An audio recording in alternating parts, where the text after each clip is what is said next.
Assalamualaikum warahmatullahi wabarakatuh. Waalaikumsalam warahmatullahi wabarakatuh. Bismillahirrahmanirrahim. Alhamdulillahi rabbil alamin. Wassalatu wassalamu ala ashrafil anbiya'i wal mursalin wa ala alihi wa ashabihil mujahidin at-tahirin, amma ba'du. Bersabda Rasulullah sallallahu alaihi wasallam, "Iza sarratka hasanatuka wa sa'atka sayyi'atuka fa anta mu'min." Apabila perbuatanmu yang baik menyebabkan engkau bahagia, apabila perbuatanmu yang baik menyebabkan engkau gembira, dan perbuatanmu yang jahat menyebabkan engkau jadi susah, itulah tanda bahwa di hatimu masih ada iman. Artinya, belum tentu orang yang berbuat baik merasa bahagia dengan kebaikan yang dikerjakannya. Dan tidak selamanya orang yang berbuat jahat sanggup menyesali perbuatan jahatnya. Oleh karenanya, apabila iman masih ada, apabila hati masih hidup, perbuatan yang baik menyebabkan orang gembira, perbuatan yang jahat menyebabkan orang susah dan gelisah hatinya. Ini mengandung pelajaran. Sekali kita berbuat baik, jangan sekali-kali menyesali kebaikan itu. Sebaliknya, satu kali kita melakukan kesalahan, hendaknya selalu menyesalinya. Kadang-kadang dalam kehidupan, karena orang tempat kita berbuat baik itu rupanya membalas air susu dengan air tuba, kita lalu menyesali kebaikan. Lahirlah kata-kata, "Nyesal saya nolong dia." Ibarat pepatah katanya, nolong anjing kejepit. Waktu kejepit setengah mati kita tolongin, begitu selesai dia dari kejepitnya, malah kita digigitnya. Saudara hadirin yang saya muliakan, dalam kehidupan sehari-hari barangkali ini kena filsafat yang disebut dorong mobil mogok. Ketika mobil mogok setengah mati kita dorong, begitu mesin hidup ditinggalkannya kita di belakang. Sesungguhnya perbuatan kita yang baik tidak harus disesali. Karena disesali atau tidak, toh perbuatan itu sudah kita lakukan. Dan penyesalan atas segala kebaikan hanya akan mengurangi nilai pahala kebaikan itu sendiri. Berbahagialah apabila berbuat baik, walaupun orang yang kita melakukan kebaikan membalasnya dengan kejahatan. Menyesalah apabila berbuat kesalahan, apabila melakukan dosa, karena itu pertanda nilai iman yang masih hidup dalam jiwa kita. Saudara-saudara kaum muslimin yang berbahagia, jadi sungguh pun pahala dan dosa sesuatu yang abstrak, efeknya jelas dia mendatangkan kebahagiaan atau membawa kepada kegelisahan batin di dalam kehidupan manusia. Orang di zaman materialis kurang terangsang berbuat pahala dan terdorong melakukan dosa. Kenapa? Karena pahala tidak kelihatan, dosa tidak nampak. Kalau pahala kelihatan, barangkali nggak kuat kita mikul pahala. Kalau dosa benjol, umpama tiap bikin dosa palanya benjol, barangkali sudah nggak karu-karuan kepala kita. Baik pahala, baik dosa, sesuatu yang tidak nampak oleh pandangan mata zahir, tapi yang punya efek dalam kehidupan ini. Orang yang banyak pahalanya dengan orang yang banyak dosanya, kalau dia berjalan barangkali sulit kita membedakan. Tapi efeknya dalam kehidupan ini jelas adanya. Sesuatu yang bernama pahala kita perlukan, karena hidup tidak berhenti hingga di sini. Sesuatu yang bernama dosa harus kita hindarkan, karena ada kelanjutan sesudah hidup yang sekarang ini. Kehidupan dari satu pertanggungan jawab. Itu sebabnya Imam Ghazali dalam bahasa yang indah sekali berpesan, "Jaddidis safinah fa innal bahra amiq wa khuziz zad fa innas safara ba'id." Perbarui selalu kapalmu, rawat, jaga baik-baik, dandani kapalmu, fa innal bahra amiq, karena sesungguhnya lautan ini sangat dalam.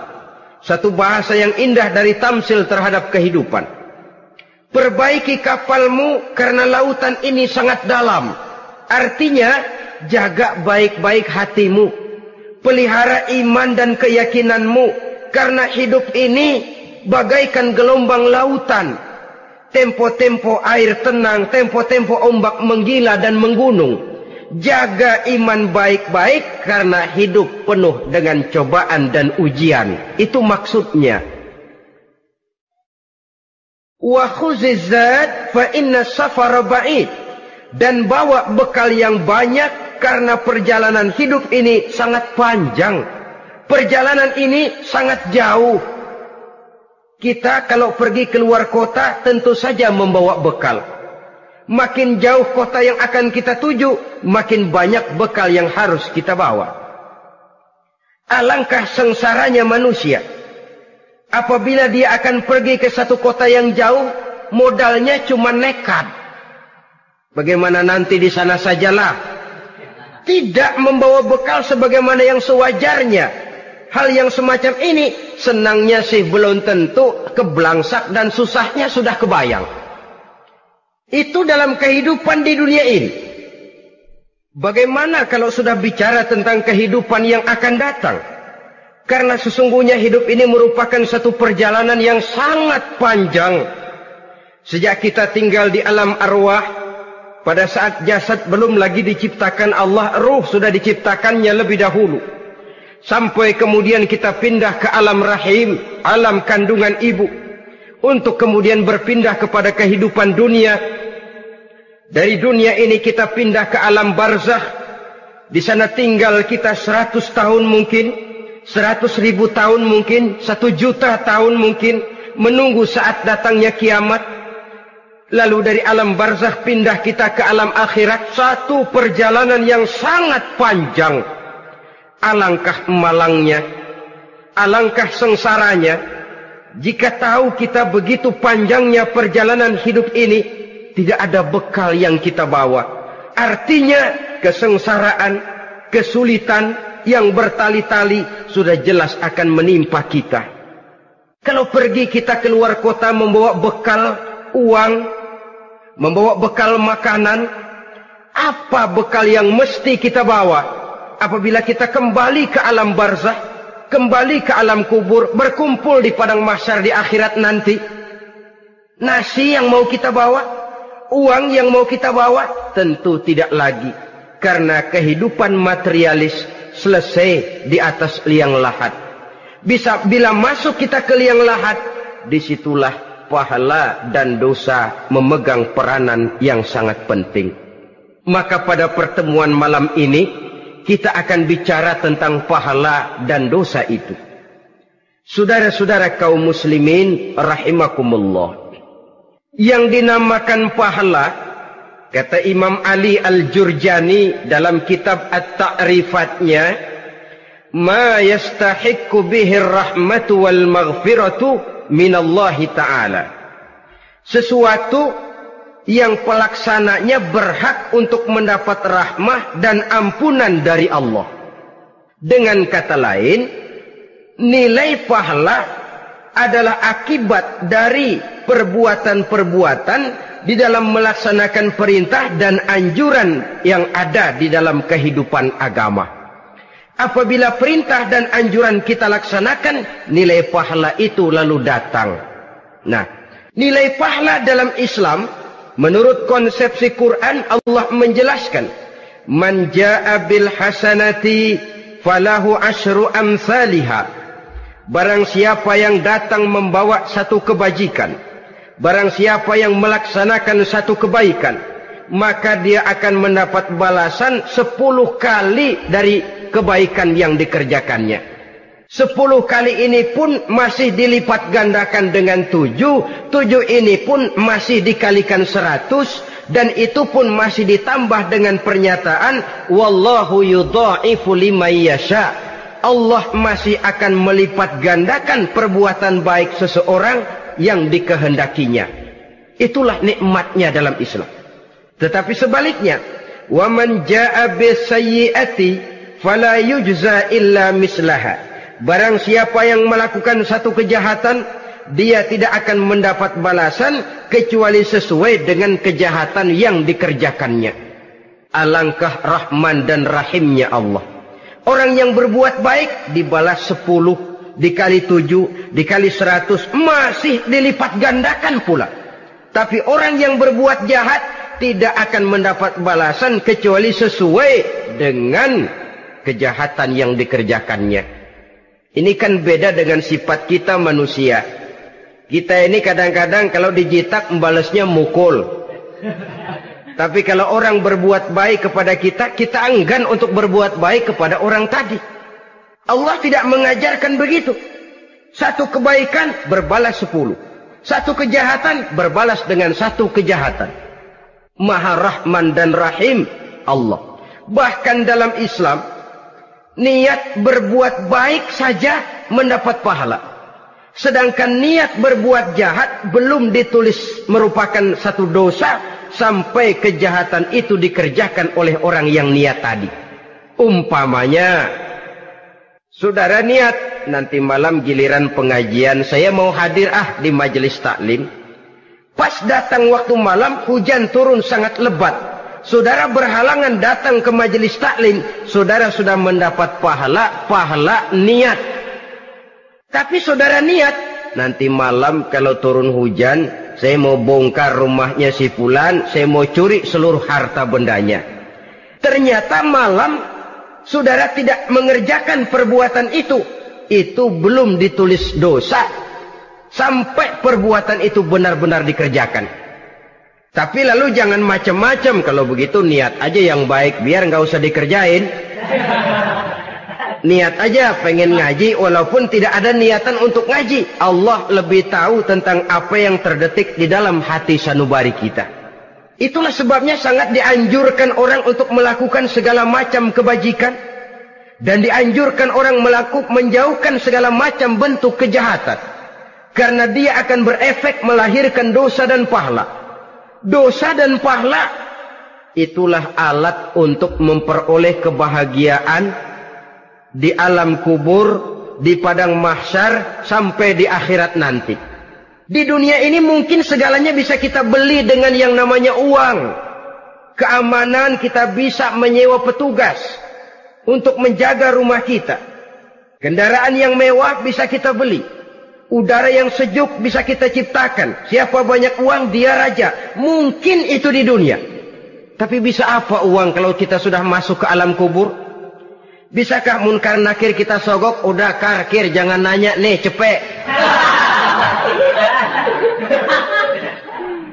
Bisakah malaikat azab menyingkir dengan uang semir? Ternyata tidak. Untuk memperoleh kebahagiaan di sana, nilai pahala. Kesengsaraan akan kita dapat kalau kita banyak menumpuk dosa. Oleh karena itu jangan beranggapan, pahala nggak kelihatan, dosa juga nggak kelihatan, biarin saja. Yang tidak kelihatan ini pada waktunya akan memegang peranan yang sangat penting. Tapi tidak cuma untuk menghadapi hidup di situ, kita lalu harus berbuat baik dan meninggalkan yang jahat. Terutama juga di dunia ini. Toh pepatah bilang gajah mati meninggalkan gading, harimau mati meninggalkan belang. Apa yang akan kita tinggalkan setelah kita mati?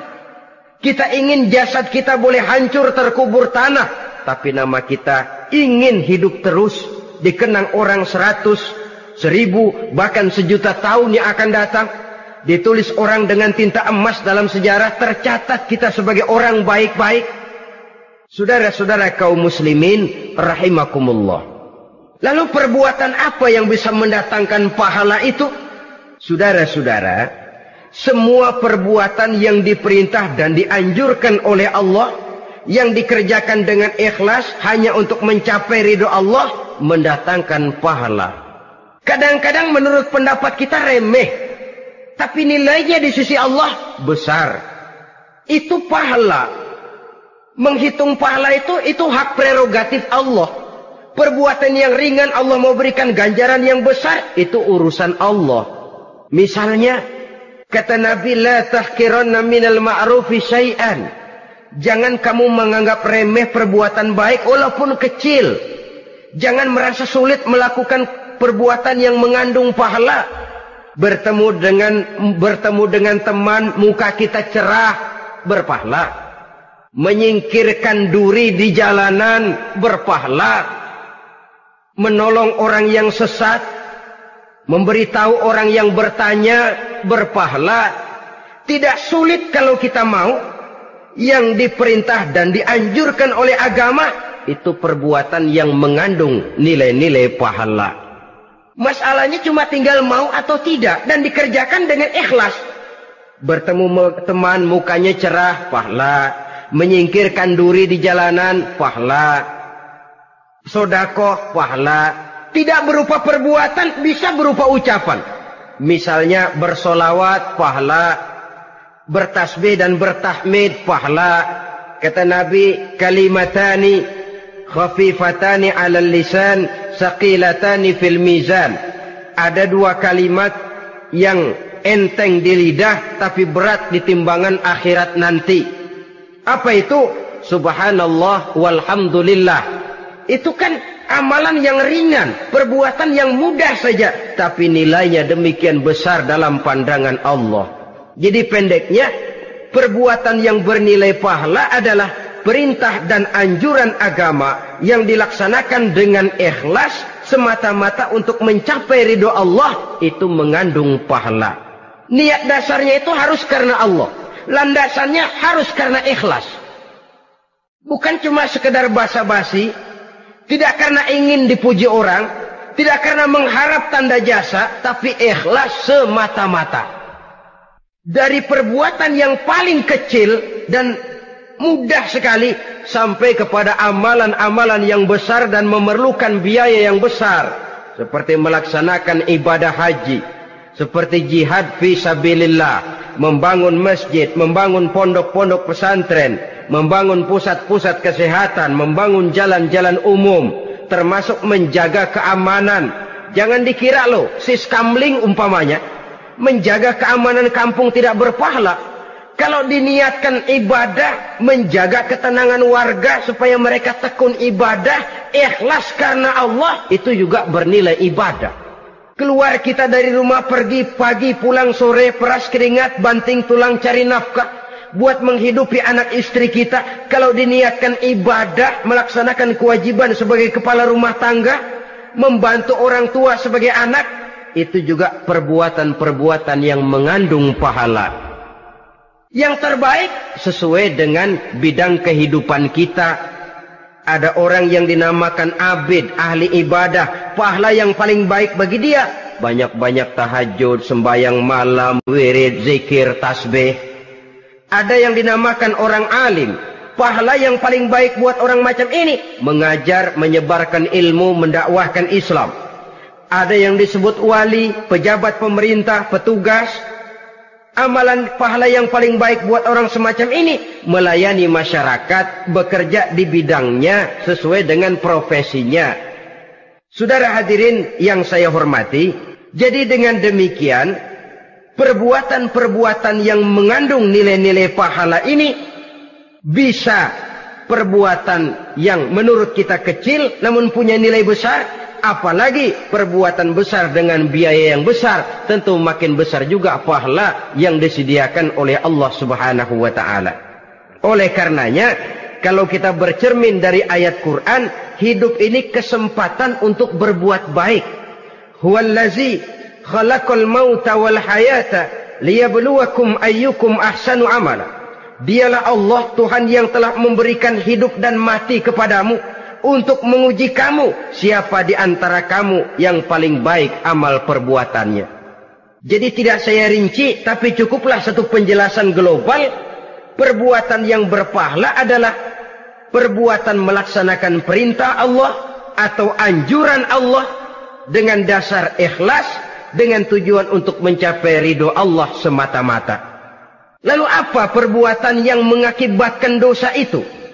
Saudara-saudara, dosa lahir akibat melakukan larangan Allah atau mengerjakan yang dicelaknya. Nah, para ulama ada yang membagi dosa itu menjadi dua bagian. Ada dosa-dosa kecil, ada dosa-dosa besar. Tetapi sebenarnya ditinjau dari segi hakikatnya, kalau sudah melakukan satu kesalahan yang mengakibatkan dosa, jangan dilihat besar dan kecilnya, tapi kepada siapa dosa itu kita kerjakan. Sebab kalau dosa kita anggap satu yang kecil, orang akan terangsang untuk mengerjakan yang kecil-kecil saja. Sehingga dengan demikian, yang kecil pun akan menjadi besar kalau ditumpuk-tumpuk. Sedangkan yang besar bisa saja menjadi kecil kalau selalu diiringi dengan permohonan ampun kepada Allah. Itu sebabnya para ulama sufi, orang-orang tasawuf mengatakan, la saghair ma'al istimrar wala kabair ma'al istighfar. Tidak ada dosa yang kecil kalau dikerjakan terus-menerus, dan tidak ada dosa yang besar kalau digempur tiap saat dengan perbuatan istighfar atau memohon ampun kepada Allah Subhanahu wa taala. Cuma saja pada umumnya, karena dosa-dosa kecil itu lebih mudah taubatnya, dan ada janji Nabi, barang siapa yang meninggalkan dosa-dosa besar akan diampuni dosa-dosanya yang kecil-kecil. Oleh karena itu, pada kesempatan ini kita akan juga bicarakan apa saja yang termasuk klasifikasi dosa-dosa besar, dengan harapan kita bisa menjaga diri, menyelamatkan diri, jangan sampai terjatuh ke dalam dosa-dosa yang besar tadi. Tetapi bukan berarti kita harus terangsang melakukan dosa-dosa yang kecil. Biarin kecil ini, tobatnya gampang. Dosa kelas teri. Dosa itu kan tidak kelihatan. Lalu terangsang melakukan perbuatan dosa-dosa walaupun kecil. Kalau berlarut terus-menerus, dia akan tumbuh menjadi dosa yang besar. Oleh karenanya, jangan sampai mengundang pengertian kalau kita membicarakan dosa-dosa yang besar lalu terangsang melakukan dosa-dosa yang kecil. Karena bagaimanapun juga dosa kecil dan dosa besar sama dalam arti kepada Allah kita melakukan kesalahan. Dan dosa yang kecil pun kalau bertumpuk, dia akan menjadi banyak. Saudara-saudara kaum muslimin rahimakumullah, ada beberapa jenis dosa-dosa besar. Jenis yang pertama, asyirku billah, syirik atau menyekutukan Allah. Dari sekian deretan dosa-dosa besar, syirik ini merupakan bapak moyangnya dosa.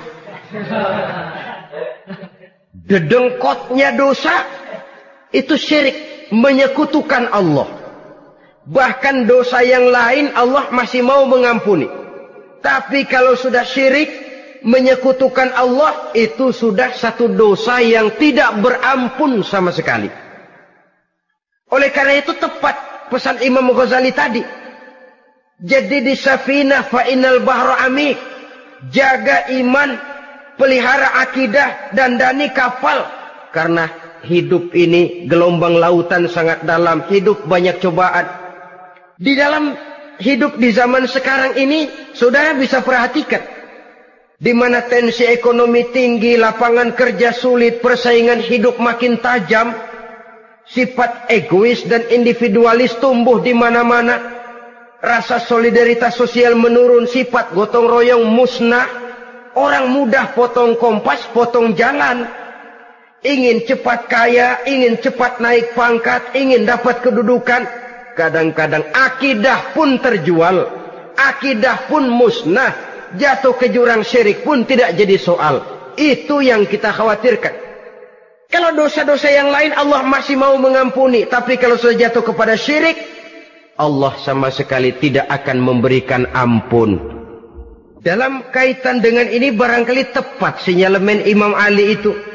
Andai kata kemiskinan merupakan satu kepribadian, saya akan membunuhnya lebih dahulu. Artinya memang kemiskinan ini sering mendorong orang kepada jurang kemusyrikan. Tidak tahan menghadapi godaan perut akibat tensi ekonomi yang tinggi, lapangan kerja yang sulit. Iman pun jadilah ditukar dengan 3 liter beras. Akidah pun jadilah dibarter dengan 3 bungkus supermi, dengan pakaian bekas, dengan obat-obatan. Tidak jadi soal baginya mengejar kebahagiaan yang relatif singkat dengan mengorbankan kebahagiaan yang abadi. Persis ibarat pepatah, nyari jarum kampak hilang. Mencari sesuatu yang kecil, yang besar jadi sia-sia. Membela perut, mengorbankan akidah. Na'udzubillah summa na'udzubillah. Saudara-saudara kaum muslimin rahimakumullah. Ini fakta. Ini kenyataan. Dan hal semacam ini tidak bisa diatasi cuma dengan ceramah, simposium, diskusi, seminar. Apalagi Nabi berpesan, solahu ummati bil ilmi wal mal. Umatku hanya bisa menjadi baik akidahnya dengan ilmu dan harta. Itu bahasa Nabi. Kalau bahasa kita sekarang, dengan ekonomi dan pendidikan. Ilmu, pendidikan, ekonomi, harta. Tanpa itu sangat besar kemungkinan kita bisa menjual akidah terjerumus di lembah kemusyrikan. Maka terutama kepada saudara-saudara saya, muslimin yang terpencil jauh dari kota-kota besar, yang kadang dalam kehidupan seharinya imannya sering digoda oleh supermi, akidahnya sering ditantang oleh pembagian beras, pakaian-pakaian bekas, obat-obatan dan sebagainya. Jaga dan bentengi akidah kita. Lebih baik nyawa berpisah dari badan, asal iman jangan berpisah dari hati.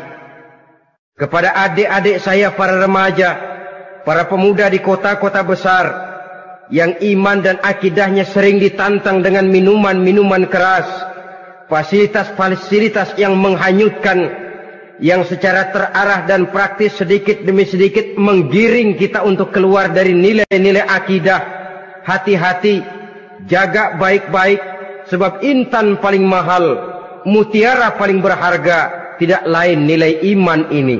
Tergelincir kita daripadanya, jatuh ke lembah kemusyrikan, jatuh ke satu dosa yang teramat besar, yang Allah tidak akan pernah memberikan ampun lagi. Ini dosa besar yang pertama. Yang kedua, qatlun nafsi illa bilhaq. Membunuh orang tanpa alasan yang benar. Di zaman kesulitan ekonomi kadang-kadang orang mudah nekat. Tengok saja, kadang-kadang karena pasal uang 100-200 perak saja nyawa bisa melayang. Kadang-kadang karena urusan yang remeh, salah omong, salah ambil, salah ucap, salah pegang, nyawa bisa jadi melayang. Alangkah murahnya nyawa, seakan-akan kita yang punya. Padahal nyawa itu hak milik Allah. Tidak pantas kita merampasnya, tidak pantas kita menghilangkannya dari jasad seseorang. Oleh karenanya, membunuh orang merupakan satu dosa yang sangat besar. Jangankan kepada orang yang seakidah, orang yang lain akidah saja pun, kalau dia hidup berdamai, rukun, berdampingan, kita harus melindungi. Apatah lagi teman seakidah sendiri. Saudara-saudara kaum muslimin rahimakumullah. Pantas kalau Nabi menyatakan, apabila dua orang Islam sudah saling berkelahi, berbunuh-bunuhan, al-qatil wal maqtul finnar. Yang membunuh dan yang dibunuh, dua-duanya sama-sama masuk neraka. Sahabat heran, ya Rasul, kalau yang membunuh masuk neraka sih wajar, tapi yang terbunuh kok neraka juga, kenapa? Kata Rasul, sebenarnya dia juga cuma sudah niat untuk membunuh, cuma keduluan saja. Andai kata dia tidak terbunuh, tentu dia yang akan membunuh. Saudara-saudara kaum muslimin rahimakumullah. Islam sesuai dengan namanya adalah agama damai. Kita tidak boleh mencari-cari musuh. Walaupun tidak boleh lari kalau bertemu musuh. Oleh karenanya, pantang seorang muslim menimbulkan benih keonaran menjadi biang kerok buat lingkungannya. Sesuai dengan namanya, seorang muslim adalah seorang yang dalam hidup senantiasa berusaha menebarkan salam, menebarkan kedamaian, ketenangan dan ketentraman. Dengan prinsip musuh jangan dicari, bertemu pun jangan lari. Yang ketiga, termasuk dalam kelompok dosa besar ini, syurbul khamr, meminum minuman keras. Termasuk di dalam kata khamr ini ganja, morfin, narkotik. Sebab apa? Jenis minuman semacam itu tidak hanya merusak keadaan sekarang, tapi sekaligus merusak kehidupan yang akan datang. Kalau itu jatuh di tangan generasi muda, artinya kan merusak kehidupan masa depan daripada suatu bangsa. Karena apa? Remaja dan pemuda merupakan bentuk miniatur daripada kehidupan bangsa. Akan bagaimana warna umat Islam di Indonesia. Bahkan akan bagaimana warna Indonesia 30, 40, 50 tahun yang akan datang. Remaja sekarang jawabannya. Kalau remaja kita sekarang ini kerjanya cuma bisa nyekek botol, insya Allah bangsa Indonesia 30-40 tahun yang akan datang akan tumbuh menjadi bangsa teler. Tidak banyak yang bisa kita harapkan. Remaja adalah gambaran masa depan dari satu bangsa, dari satu umat. Dan remaja itu di dalam dirinya secara fitrah terkumpul semua bakat, terdapat semua kemungkinan. Kita ini lahir membawa sifat pemimpin, tapi juga membawa sifat pengacau. Kita ini ada bakat jadi orang jujur, ada bakat jadi pengkhianat. Kita ini ada bakat menjadi orang baik-baik, kita juga punya bakat jadi biang kerok. Kita kemungkinan bisa jadi pemimpin bangsa, tapi juga bisa menjadi pemimpin bangsat. Nanti lingkungan dan pendidikan akan menumbuhkan, membentuk mana yang tumbuh lebih subur. Kalau lingkungan dan pendidikannya lebih banyak bercerita tentang kejujuran, maka nilai kejujuran yang akan tumbuh lebih banyak dalam jiwanya. Dan insya Allah diharapkan dia akan menjadi manusia yang jujur di kelak kemudian hari nanti. Dan masalah minuman keras ini sebenarnya berkait. Kita tidak bisa cuma menyalahkan remaja saja, menyalahkan pemuda saja, karena bagaimanapun masalahnya kompleks. Menghancurkan sesuatu tanpa melihat kausalnya, tanpa melihat sebab akibatnya kan sama juga bohong. Kemungkinan karena broken home, kemungkinan karena pergaulan, kemungkinan karena kurang perhatian orang tua, kemungkinan karena akibat bacaan, tontonan, atau fasilitas berupa dibukanya pabrik-pabrik minuman keras, dijualnya minuman-minuman keras, di warung-warung yang remang-remang, yang memberikan kenikmatan, kebahagiaan, dan kebanggaan tersendiri, sehingga akhirnya orang terangsang untuk datang dan minum di sana. Pada dasarnya memang sepele, cuman minum, nggak ngerugiin orang lain kan? Iya, pada waktu minum. Tapi dikala sudah mabuk, out of control, apapun bisa kita lakukan. Yang kita ucapkan kita tidak sadari lagi, yang kita kerjakan tidak kita sadari lagi. Dikala itu segala macam kejahatan bukan sesuatu yang tidak mungkin untuk kita laksanakan. Nggak ngerugiin orang lain, memang pada saat mau minum. Tapi begitu minum, mabuk, kita bisa merugikan orang lain. Setidaknya merugikan diri sendiri. Pertumbuhan IQ menjadi lemah, semangat kehidupan hilang, gairah kerja menurun, kalau tidak ada sama sekali. Lalu apa yang bisa kita lakukan di dalam kehidupan? Dan akan lebih celaka kalau ini menimpa kehidupan generasi muda kita.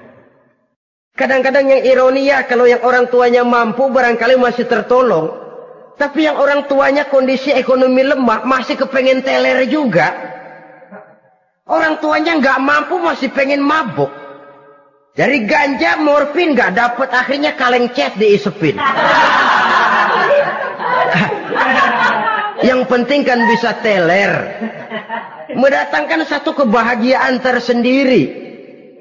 Itu sebabnya memang satu kejahatan menurut teori polisi ya hanya bisa terjadi karena faktor N dan K, niat dan kesempatan. Niat ada, kesempatan ada, jadi orang jahat.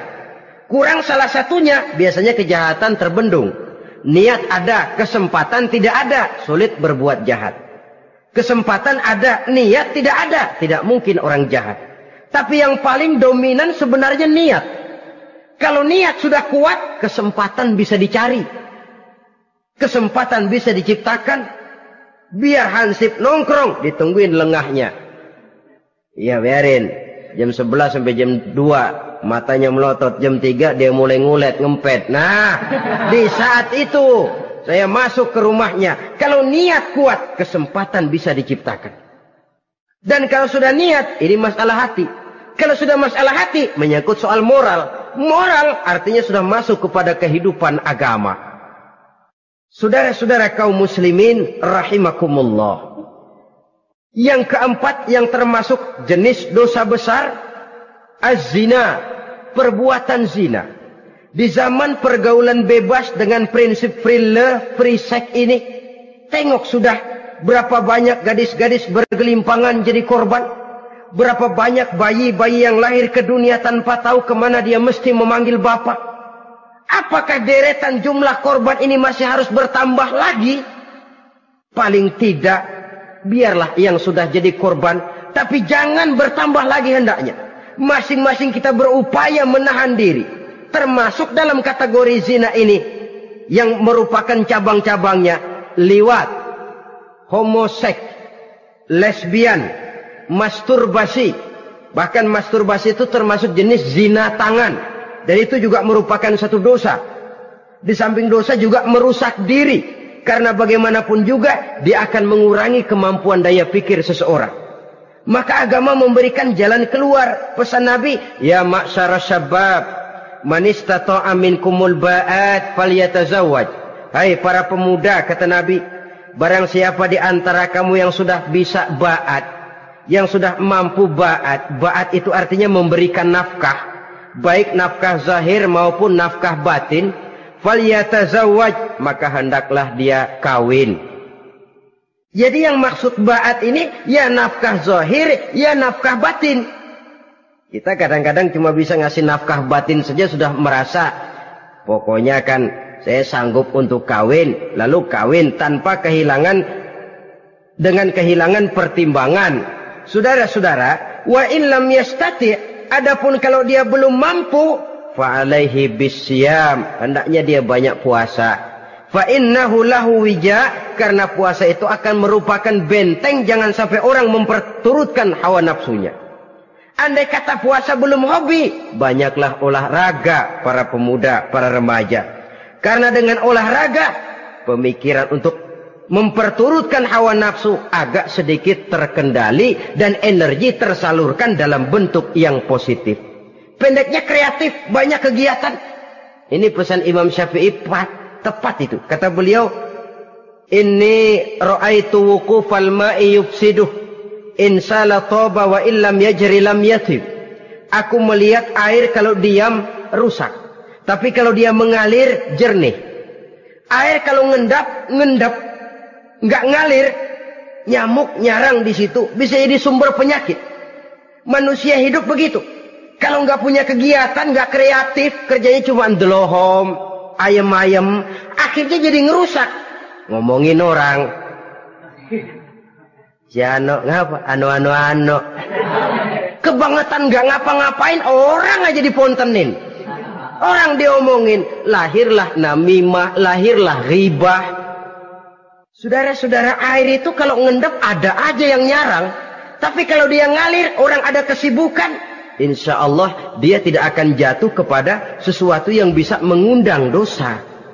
Isilah waktu dengan hal-hal yang bermanfaat. Karena hidup ini singkat dan tidak berjalan mundur ke belakang. Mundur hancur, berhenti diinjak orang. Sekali melangkah, jangan surut mundur ke belakang. Homoseks, terlepas dari penyakit kejiwaan. Sekarang ini kan sudah ada persatuan kaum gay katanya. Meminta perlakuan yang sama dan agar dibolehkan kawin sesama mereka.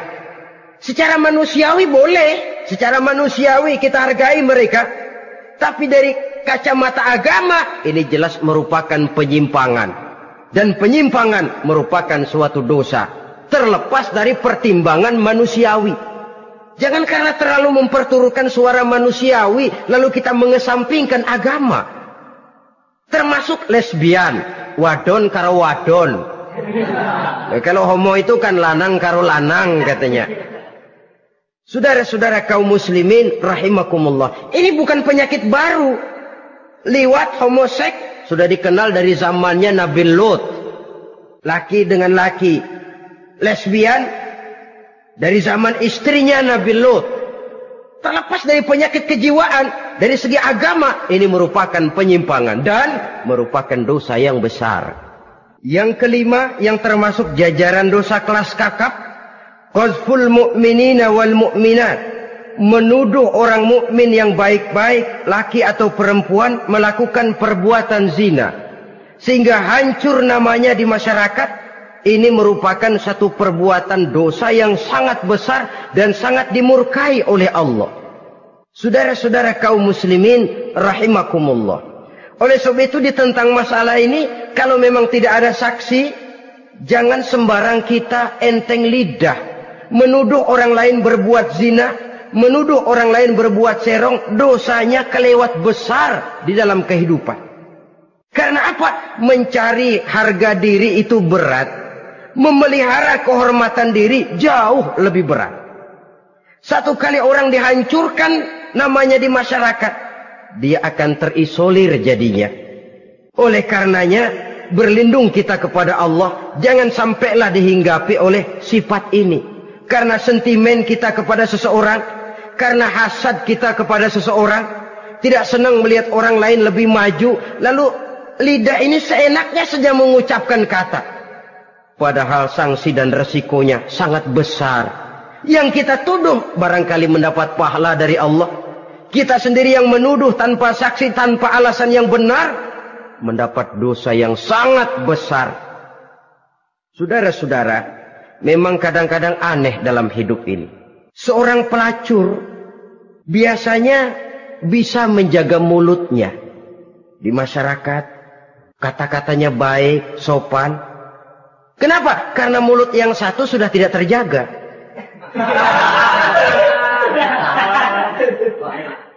Kita kadang-kadang kehormatan bisa kita jaga, tapi mulut tidak terkontrol.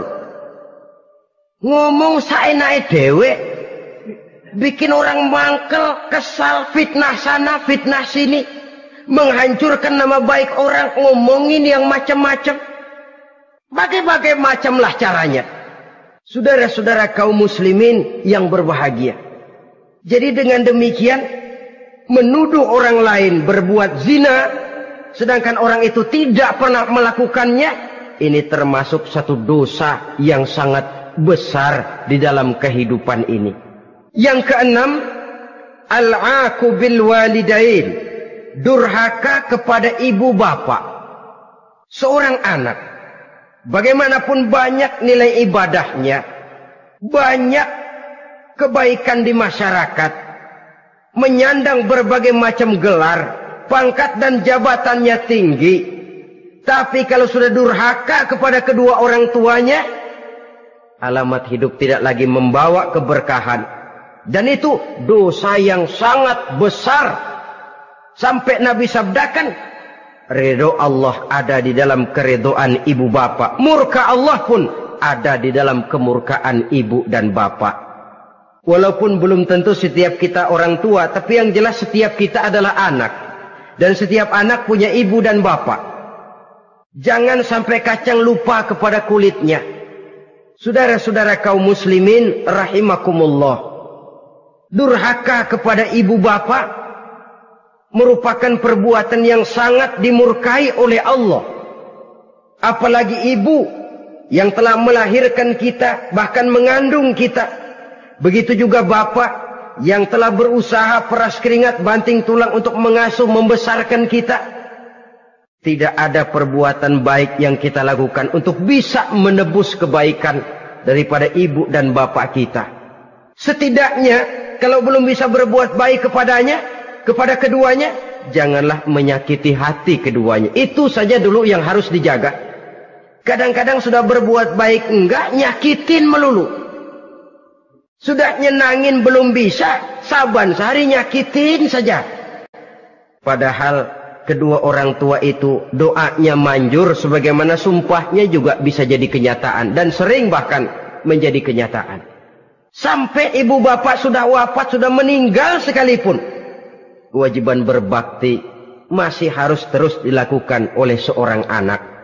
Lalu yang ketujuh, at-tawalli yaumaz zahfi, berpaling pada hari pertempuran. Orang sedang sibuk-sibuk menghadapi musuh, maksudnya berjuang membela agama ini, dia lari menyelamatkan diri. Pengecut, mental munafik. Ayo, kalau demi agama, mari kita maju ke depan. Allahu Akbar. Yang besar Allah, yang lain kecil semua. Maju. Orang lain maju serentak, dia mundur jauh ke belakang. Mental munafik, mental calo istilah sekarang ini. Oh, itu calo, mental calo. Tuhan gedek banget itu. Coba ya, calo itu paling sibuk nyuruh penumpang naik. Tapi sementara penumpang naik sampai ke tempat tujuan masing-masing, calonya nggak kemana-mana, diem aja di situ. Cuma orang aja disuruh naik. Saudara-saudara, kerja bakti, orang turun ke comberan, dia naik ke tempat tidur. Mundur di hari pertempuran, menyebabkan orang lain gugur, dia sendiri menyelamatkan diri. Mental pengecut, mental munafik, itu merupakan dosa yang sangat besar. Saudara-saudara kaum muslimin rahimakumullah. Itu sebabnya agama itu memerlukan keberanian. Memang, tapi bukan keberanian yang tanpa perhitungan. Sebab berani tanpa berhitung namanya berani babi. Kita berani kalau benar, kita harus takut kalau salah. Jangan dibalik. Salah berani, nekat namanya. Benar takut, pengecut namanya. Orang yang pengecut adalah orang yang takut membela kebenaran. Orang yang nekat sesungguhnya udah salah nggak malu lagi. Udah salah nekat lagi. Merasa rugi berbuat kebaikan, puas kalau berbuat kejahatan. Padahal Nabi pesan, siapa yang berbuat dosa sambil tertawa, nanti dia akan masuk neraka sambil menangis. Karena itu dipesan pula di dunia ini, sering-seringlah mencuci mukamu dengan air mata taubat. Cuci lidahmu dengan zikir kepada Allah. Bersihkan hatimu dengan air ikhlas. Saudara-saudara kaum muslimin rahimakumullah. Kan ada toh orang berbuat baik nggak gembira, tapi berbuat jahat malah puas. Atau sama saja orang lain berbuat baik, hatinya kesel. Orang lain berbuat jahat, dia malah mendukung. Atau orang lain tergelincir berbuat jahat, dia malah girang. Ini kan tidak objektif. Karena yang berbuat baik, orang yang dia keselin, dia nggak seneng. Tetapi karena yang berbuat jahat, orang yang dia senengin, dibenerin juga. Itu nggak objektif namanya. Mundur di hari pertempuran pada saat saudara-saudara kita sedang menghadapi musuh, sikap pengecut yang sangat dibenci Allah. Yang kedelapan, termasuk kelompok dosa besar, aklu malil yatim, makan harta anak yatim. Kadang-kadang ada orang mengeksploitir loh nasib anak-anak yatim. Karena biasanya para dermawan peka kalau mendengar nasib yatim, memberikan santunan. Si yatim belum makan, yang ngurusin udah pada kenyang. Mengeksploitir, memakan harta anak yatim termasuk dosa yang sangat besar. Sehingga Nabi pesan, ana wa kafilul yatim kahataini yaumal qiyamah. Aku dan orang yang menyantuni anak yatim seperti dua jari ini di hari kiamat. Rumah yang paling dimuliakan Allah adalah rumah yang di dalamnya ada anak yatim yang hidupnya dihormati, hidupnya disantuni, keperluannya dicukupi. Maaf saja, tahap kita menyantuni anak yatim ini baru tahap setahun sekali. Kalau Muharram kita agungkanlah, kita besarkan. Lebaran yatim katanya. Kita kumpulkan dana, kita usap kepala yatim, kita kumpulkan beras, kita bagikan hari itu. Perkara bulan depan kelaparan, kita tutup kuping. Perkara bulan berikutnya dia kelaparan, kita masa bodoh. Bahwa di bulan Muharram kita santuni yatim piatu itu sudah baik. Tapi akan lebih baik lagi kalau kita sanggup menjadi bapak asuh mereka, memikirkan sekolah mereka, ada kontinuitas. Kalau mereka diasuh oleh orang lain, lalu bertukar agamanya, berpindah akidahnya, kita ngomel habis-habisan. Tapi kita ada kemampuan, kita tidak mau berbuat semacam itu. Ya sama juga bohong namanya. Saudara-saudara kaum muslimin rahimakumullah. Orang yang menyantuni yatim mendapat pahala besar. Tapi orang yang mengkorup harta anak yatim, dosanya juga sangat besar. Berhati-hatilah kalau kita diberikan kepercayaan oleh masyarakat untuk mengurus anak-anak yatim. Karena pahalanya besar, resikonya juga besar. Yang kesembilan, syahadatuz zur, sumpah palsu. Sebab sumpah palsu ini menggunakan nama Allah untuk sesuatu yang tidak benar. Nama kita saja dibawa untuk yang tidak benar, kita jengkel.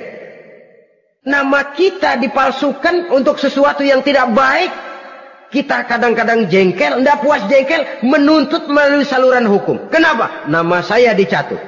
Bagaimana lagi kalau nama Allah kita pakai untuk bersumpah, sumpahnya palsu, menguntungkan kita, merugikan orang lain, Allah murka betul. Maka sumpah palsu termasuk deretan dosa-dosa besar. Apalagi yang ke-10, aklur riba, makan riba alias renten. Ini kan yang cepat mendatangkan uang. Kadang-kadang kalau yang bikin riba itu orang awam barangkali, ya masih kita maklumi. Kadang-kadang penyakit ini datang menimpa mereka juga yang kita kenal kebaikannya. Bahkan suka datang ke musola, rajin ke masjid kadang-kadang. Riba masih dimakannya. Karena ini cara cari duit paling enak. Duit utuh, tambahnya terus masuk. Na'udzubillah summa na'udzubillah. Itu yang diibaratkan dalam perjalanan Mi'raj waktu Nabi diperlihatkan neraka. Orang perutnya sebesar rumah dililit ular. Diseret-seret itu hancur perutnya. Dibulatkan lagi, diseret lagi, hancur lagi. Dibulatkan lagi, terus menerus begitu. Dia berteriak, mengerang, mengeluh, mengaduh kesakitan. Nabi tanya, itu apa Jibril? Itu contoh dari umatmu yang suka makan riba Muhammad. Makan renten. Saudara-saudara, ini kan mencekik leher orang. Orang sedang kesulitan. Kelihatannya sih baik, menolong. Tapi di belakang menolong itu nyekek. Di belakang nolong itu nyekek. Dan nyekek itu sebenarnya tujuan utamanya. Orang yang menjalankan riba pada dasarnya tidak punya peri kemanusiaan kok. Kalau dia kelihatannya mau menolong, kelihatannya motifnya mencari untung di belakang itu. Jauh dari kemanusiaan. Yang ke-11, saudara-saudara, termasuk jajaran dosa besar itu qat'ur rahim, memutuskan silaturahmi. Marah, hobi sama marah. Kalau 3 hari nggak marahan sama orang, ngebet palanya. Selalu nyari gara-gara. Kalau udah marah berlaku perpanjangan waktu. Tahun, 2 tahun, kadang-kadang seumur hidup. Saudara hadirin yang saya muliakan.